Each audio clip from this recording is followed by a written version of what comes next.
once again to Everything We Do Is Magic. This is a weekly production from here at Buckwheat Farms Magic Emporium and Ballroom. And currently I am discussing kind of a comparison, I guess I should say, of what is said in the Christian text and what is said in other religious texts or faith texts. First of all, if you haven't seen my videos before, if you're first time here, you should check out my videos on Introduction to Chaos Magic. It'll tell you where I came from, where I stand as far as chaos magic is concerned. Secondly, as far as faith or religion is concerned, I practice omnism, and omnism is pretty much the belief that all religions hold some truth, no religions hold all the truth. It's kind of a eat the chicken, spit out the bones kind of philosophy. But you will see much of my information, much of my reference come from Christian Bible or the Hebrew Tanakh. Because that is where the majority of my background was. I have a master's in theology. I was a pastor for some time. Have studied the Bible, have studied its origins, but have also studied and incorporating other faiths. Last week's video was on quantum entanglement and the Bible, talking about how Adam created and how his words created in essence created the creatures. They became what he called them.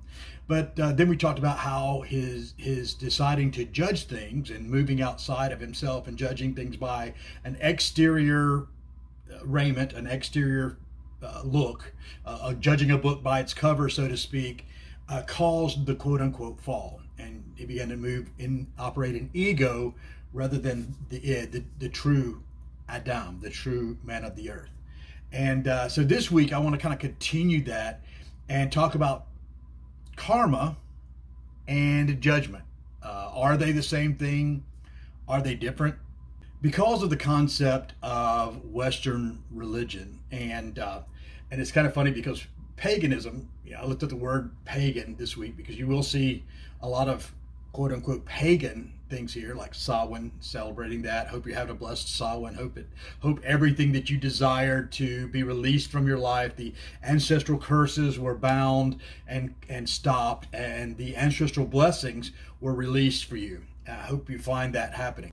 With that in mind, I want to share with you the concept of karma as it's been expressed is, and when we define paganism, we define it as someone who believes in gods other than the gods of the three major religions: Judaism, Christianity, and Islam. And in all three of those religions, you find this punishment, this some form of hell or absence from the divine in the doing of bad deeds, or not doing the good deeds in the case of Judaism. And that has bled over into our concept of karma. But I believe that karma has much more in common with a verse in Matthew 7 of the New Testament of the Christian Bible. In that verse it says, "Judge not lest you be judged," because the measure that you use to mete out judgment is the measure that will be meted back to you. So how does that align with karma? Well, karma is not some punishment for doing bad or some reward for doing good. Karma is the natural response to the ebbs and flows of your intentions.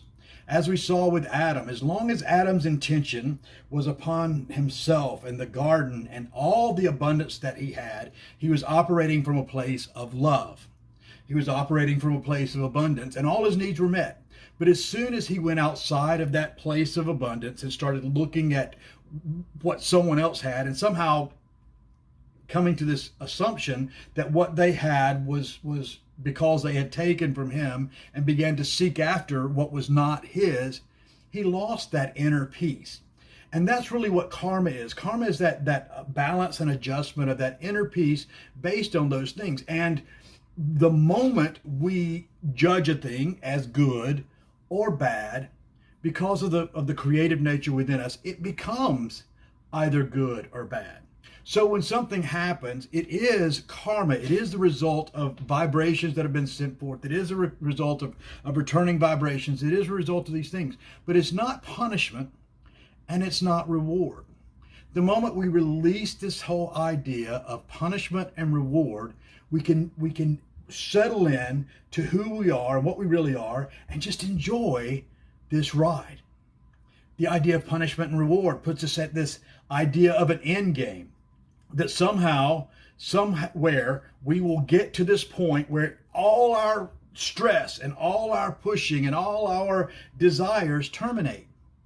There is no such place. The only constant that we have is change. So even when we reach that perfect job or that perfect relationship or that perfect house or that perfect whatever, by judging it as being perfect, we have moved outside this place of inner satisfaction. We've placed a judgment upon it, and we've started energies moving in that direction. And now, and what happens a lot of times is it will expose itself as not being perfect, because nothing is static. Houses get leaks. They have issues. They crumble. Jobs. How many of you had the perfect job and then all of a sudden 2 years in, you're finding yourself dissatisfied, or 2 months in, or 2 days in, you're finding yourself as something wrong?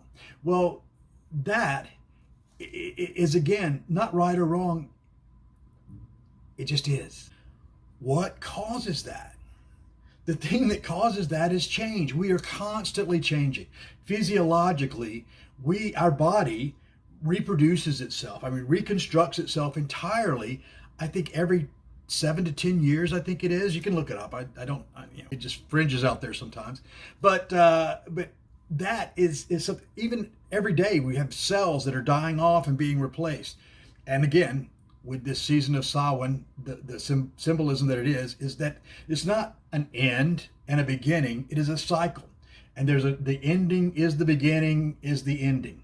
That as soon as we're born, our ending is starting. And as soon as we die, our beginning, again, is starting. So there's no end. There's no place you get to where you can just sit back and say, I've got it. And that's because of the constantly moving, the constantly evolving, the constantly enlarging, and constantly diminishing, because the universe is as small in infinity as it is large in infinity. And so that moving is constantly moving the goalposts on us. And when we realize that our purpose here is not to get somewhere, it's not to make something, it's not to build something, it's not to do something, it is to be something. We are human beings, not human doings. I'll leave you with this. There's another quote from the Bible that says, "There is no fear in love, because perfect love casts out all fear." Fear has with it the idea and this concept of some form of punishment. So if you're operating from a place of fear and this place of, I don't want to be punished for that, that's not a place of love. Love accepts everything you have that comes up. Love accepts it and feels it and studies it. And love makes the decision what to do with it. Operate in love today. Namaste.